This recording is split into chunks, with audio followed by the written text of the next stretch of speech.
tumbling down in the dating. Dating in Peace Corps Ethiopia.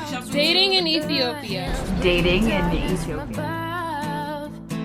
But if you close your eyes, does it almost Hello, we are Spencer and Maggie High. We're a married couple serving in Durame in the southern region of Ethiopia. Being married in the Peace Corps is really great because you have a support system all the time with you. Most people are alone and it can be very challenging. It also helps because we're teachers, so we're working in 2 different schools, which allows us to share ideas, have things bounce back and forth, work together on projects. Especially for those difficult grammar questions, we can say, what sounds right, this one or this one? With all the benefits, there are some downsides, but they're very few. People asking a lot of questions about us, but why don't you have any babies? Yeah. Where are your kids? I'm sure everyone's getting questions asked, but ours are all related to where are our babies. Oh, you've been married for 3 years, but you don't have a baby. And it's hard for them to understand, but no, it's great. It's great to share an American culture with you. Yeah, and I feel like in a society where it's so family oriented and getting married is a really big deal and everyone does it, it kind of gives us a bit of street cred, like, oh, we're married, like, I don't know, just a little bit of that. Hi, I'm Jessica Gregg. I'm here with my husband who's currently taking a shower on a rail. Mostly I am insanely happy to have my husband along with me. He's kind of my biggest source of sanity on the bad days. And as stupid as this is, it's really nice to have someone else who can go to the market on the days you just don't feel like dealing with people. And yeah, I mean, I probably would not be here at this point without him. Though I am physically here without him at this point.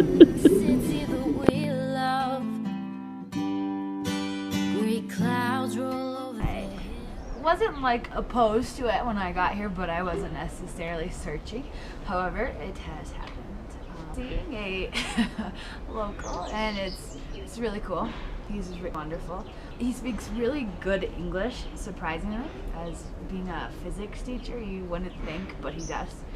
He also went to university, so that helps. It's not like a public knowledge. I think people probably realize that we spend time together, but so far, I mean, knock on wood, it's been fine, but maybe, I don't know, they advised against this in training. They said don't date in people in your town, or especially try not to date someone in your school. He teaches me a lot. He rambles off in Amharic a lot, and I always have to tell him to explain slowly. The language is a cool thing. That's my perk of dating a local here in the country. One of many perks, I guess. Dating in Ethiopia, in some ways, is just like dating in America, but in other ways, it's very different.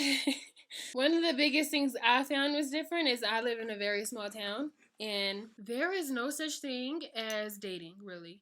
I mean, times are changing, so people are starting to believe in boyfriends and girlfriends, but a lot of the older parents just believe you should get married. So there's no public displays of affection between a man and a woman. I've seen husbands and wives see each other in the streets and they literally just shake each other's hand. There's no public display of intimacy or anything beyond just hello. So kissing, holding hands between a male and a female is extremely forbidden, and in fact it brings shame upon you, and you don't want that because then you can be ostracized from your community. Yeah, not to mention that Ethiopian men, and I don't want to generalize people, but many Ethiopian men have very strict ways and very strict beliefs. So it can be difficult because you definitely don't want to date someone who thinks that they will automatically marry you after 2 weeks. They can also be very quick to say I love you, and I actually I like some parts of the culture in terms of dating with Ethiopian men because I feel like they're very supportive and they want to take care of you, at least some. I don't know. Americans here, we have to be very careful that people are not with us for ulterior motives, like coming to America. If they had the opportunity to come to America, they would definitely take that opportunity. And marriage is the best way to get that opportunity. So you have to be careful. The best way I can sum it up is you have to stay on your guard. There is no just, I'm living my life and I'm young and I'm free. You cannot do that, especially in certain areas. And for me, in the South, I'm aware that I cannot do that. I have to be on my guard. I have to be conscious or cognizant of who I'm with, who I'm seen with, what I'm doing with this person. I have to choose my words carefully, not accept too many shy, which is tea, and buna, which is coffee, invitations, because that's considered a date, even though it's only 2 burr. It's a cheap date, but it's a date, and it can send the wrong message.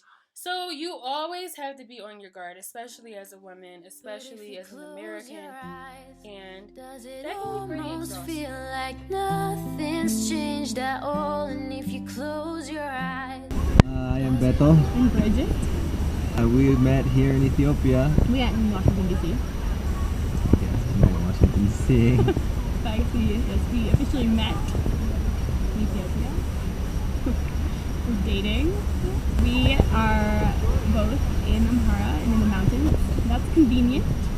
Good company. It's really good company. For me, I'm alone outside, and I know I can like rely on her and see her on weekends, and if she comes visit me, and I don't feel so alone, and someone that understands me when I'm going through.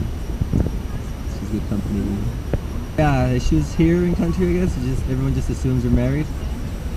She's, you know, whatever. It allows you to not get hassled. So Yeah. pretty good. Sites think that we're both like wed. Challenge is we live an hour and a half apart, but within the context of you can't really complain about that because it's like there's people that are 10 hours away from each other. We started dating after we met in Peace Corps, and now we're at different sites, and so it's long distance, which is really hard, but it's also really fun. After a long day of working and teaching, it can be really fun, it can be really challenging, but it's nice at the end of the day to have contact with somebody you really care about. And it's rewarding. You get to travel together and see each other and have a unique experience that would be amazing on your own, but it's even more amazing with somebody else. So a lot of it is figuring out what works and what doesn't work.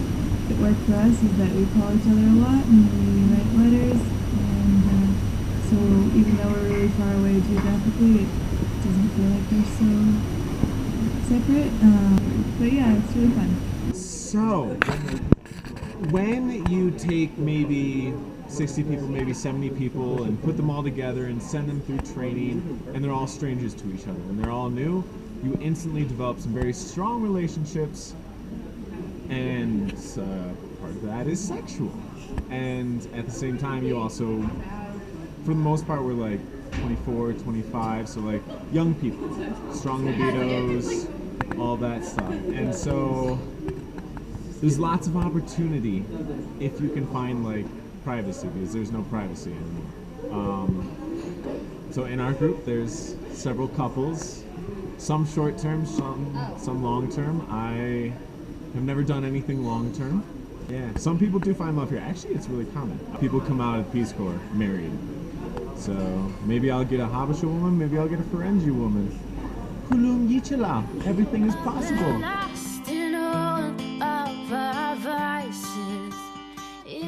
So I am in a long distance relationship with my boyfriend. We have been dating for a year, and before I came to Peace Corps, we only dated for 6 months. So for a while I didn't know exactly how it was gonna work. But from the very beginning I was very honest, and we both wanted to be together. So definitely, if you're planning on doing a long distance relationship, make sure you're on the same page.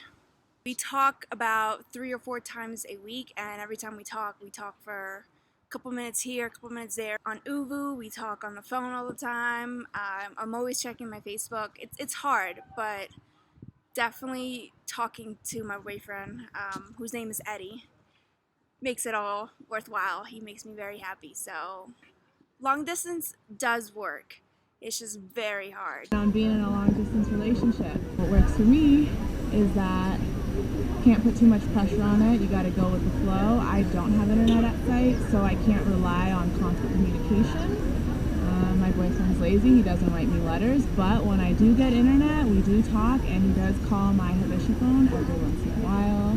Just definitely keep the negative thoughts out of your head, because it's very easy to be like, is he doing? Oh, there's pictures of him on Facebook or Snapchat doing this, doing that. And so you just got to keep a positive mindset and know that if you guys are like both in it to win it, and also if both of you guys are still wanting to be in the relationship, then that's all you need. So in the States, I am dating someone, and we're dating for about like a year before. I've done distance before, like between cities, but you still have the option to like FaceTime every night or send Snapchats or things like that. So when you're here, everything is just like more spread apart, and so I think it kind of makes the effects more dramatic. So it's pretty challenging, but at the end of the day, like, or at the end of 2 years, ultimately things will fall together again. And if that means you have to like take a break, or if that means you have to just like really kind of struggle through it, make sure that the person who you're with is just supporting you in all of your adventures, because Peace Corps service is full of adventure. Don't psych yourself out too much, because that's the only way to encounter like certain failure.